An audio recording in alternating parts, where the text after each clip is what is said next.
یه توپ رو میگیره تو عرض میزنه، خود نریمان جهان حالا یه پاس رو میده داخل منطقه جریمه، تک به تک و گل. یه گل زیبا و دیدنی. چه بازی شده این بازی. پیکان به بازی برگشت. سامان نریمان جهان بازم پاس گل داد و حساب کار حالا 2-1 میشه به نفع تیم پیکان و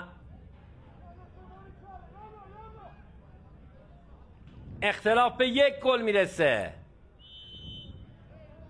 از مرکز میدان بازیکنان هوادار کار رو شروع میکنن.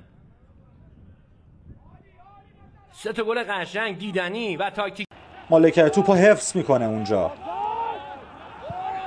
حالا یه ارسال بین مدافعین. پیمان رنجبری از همونجا و توی دروازه یه سوپر گل میزنه اونجا. پیمان رنجبری